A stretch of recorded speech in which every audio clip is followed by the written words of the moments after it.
మాతృదేవోభవ. నేను మీ డాక్టర్ శ్రీధర్. నా cell number 9295909819. ఇప్పుడు మనము ఏప్రిల్ నెల 2025 సంవత్సరంలో మేషరాశి వారికి ఏ విధమైన ఫలితాలు, గోచారం ఎట్లా ఉన్నది, ఏ విధమైన ఫలితాలు ఇస్తా ఉన్నారు అనేటటువంటి విషయాన్ని సశాస్త్రీయమైన పద్ధతిలో తెలుసుకునేటువంటి ప్రయత్నం చేద్దాము. మేషరాశి వారికి జన్మంలోనే రవి ఒక 16 రోజుల పాటు ఇక్కడ సంచారం చేస్తూ ఉన్నారు. మరి ముందుగా 1వ తారీఖు నుంచి ఏమైంది 13వ తారీఖు వరకు అనుకున్నట్టయితే అది వ్యయస్థానమైనటువంటి మీనంలో ఉండిపోయారు ఆయన. అక్కడి నుంచి మీనం నుంచి 13వ తారీఖు వరకు ఉన్నారు. మీన సంక్రమణం గురించి చెప్పుకున్నాం కదండి. మీన సంక్రమణం అయిన తర్వాత 13 రోజుల పాటు అక్కడ కాలక్షేపం చేసి అక్కడ అయిన తర్వాత ఇక్కడ మేషంలోనికి ప్రవేశించారు.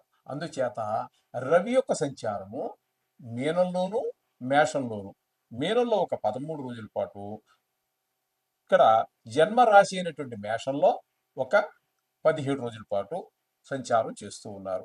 ఇక్కడ దీన్ని ఎక్కబోతే ద్వితీయ స్థానంలో గురువు యొక్క సంచారం జరుగుతున్నది.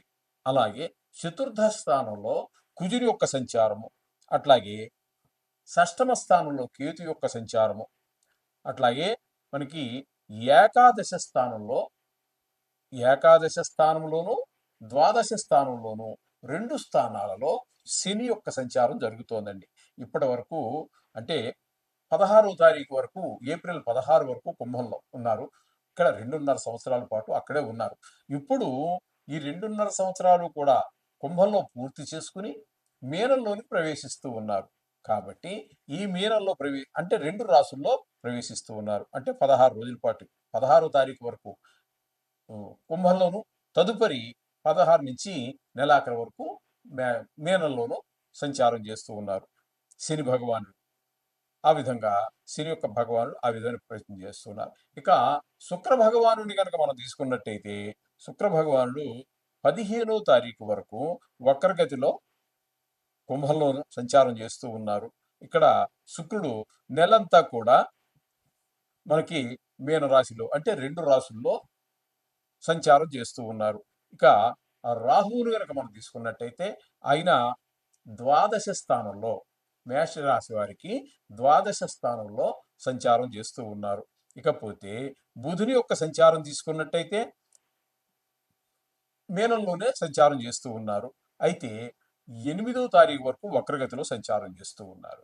ఇకపోతే ఈ విధంగా రాహు మాత్రం వ్యయ స్థానంలోనే సంచారం చేస్తున్నారు. ఈ విధంగా ఇక్కడ 4 రాసులు చెప్పాలి అంటే 5 రాసులు యొక్క సంచారం మీన రాశిలో సంచారం చేస్తూ ఉన్నారు.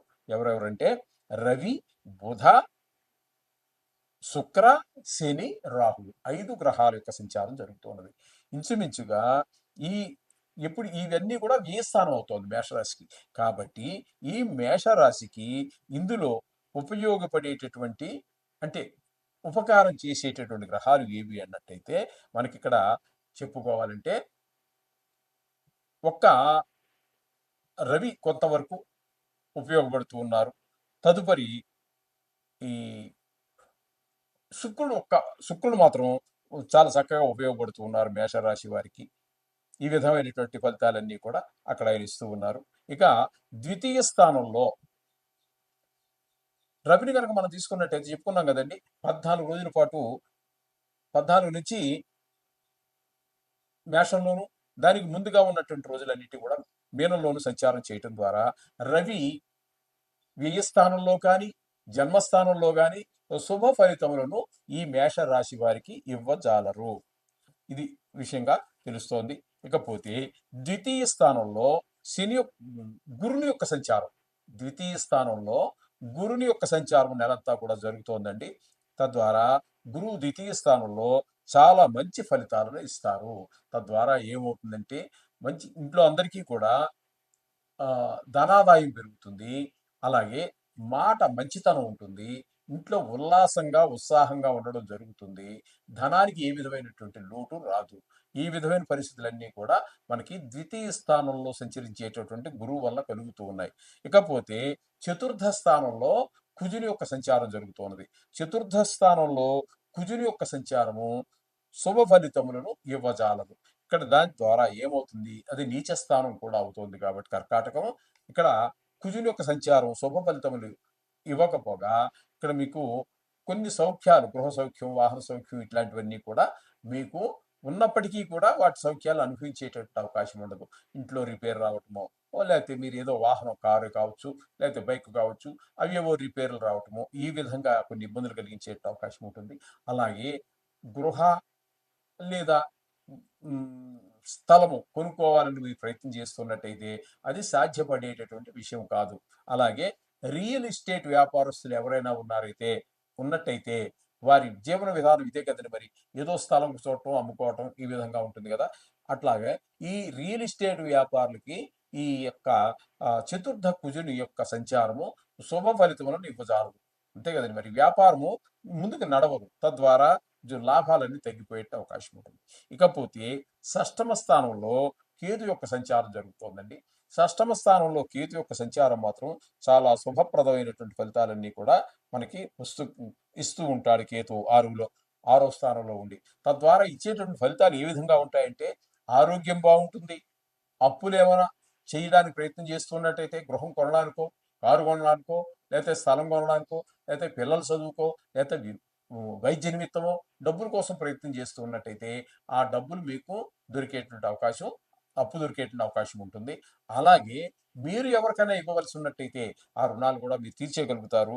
ఈ విధమైన ఫలితాలన్నీ కూడా మనకి ఇక్కడ మంచి ఫలితాలన్నీ, సుఫలితాలన్నీ కలిగజేస్తూ ఉంటాడు. మంచి పేరు ప్రఖ్యాతులన్నీ వస్తూ ఉంటాయి. ఈ విధమైనటువంటి ఫలితాలన్నీ కూడా కేతు వల్ల మీకు కలగజేస్తూ ఉన్నారు. ఇకపోతే ఏకాదశ స్థానంలో శని యొక్క భగవానుడు 16వ తారీఖు వరకు ఉంటారు. తదుపరి 15 రోజులు ఇక్కడ వ్యయ స్థానమైనటువంటి మీనంలో సంచారం చేస్తూ ఉన్నారు. అంటే ఏకాదశ స్థానంలో ఉన్న 16 రోజులు మీకు చాలా శుభప్రదమైనటువంటి ఫలితాలు ఉంటాయి.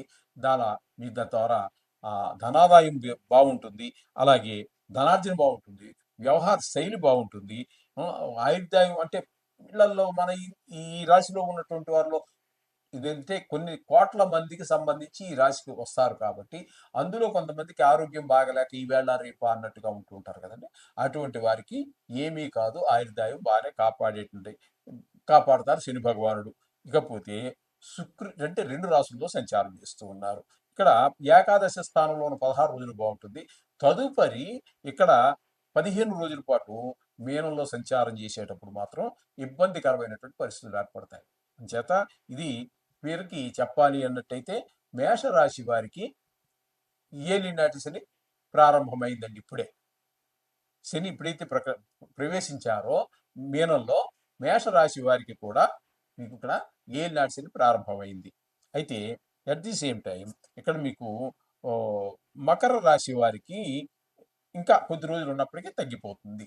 వీరు విముక్తులు అవుతున్నారు మకర రాశి వారు. ఆ విధమైనటువంటి ఫలితాలన్నీ శని భగవాను నుంచి ఆశించవచ్చు. ఇకపోతే బుధుని యొక్క సంచారం కనుక మనం తీసుకున్నట్టయితే ఇక్కడ నెలంతా కూడా అక్కడే ఉంటారు. కానీ 8వ తారీఖు వరకు మాత్రం వక్రగతిలో ఉంటారు కాబట్టి ఆ వక్రగతిలో ఉన్నటువంటి రోజులు మాత్రం శుభ పరిణామాలు కలగజేస్తారు. తదుపరి వ్యయ స్థానంలో ఉన్నప్పుడు మాత్రం శుభ ఫలితములను ఇవ్వజాలరు.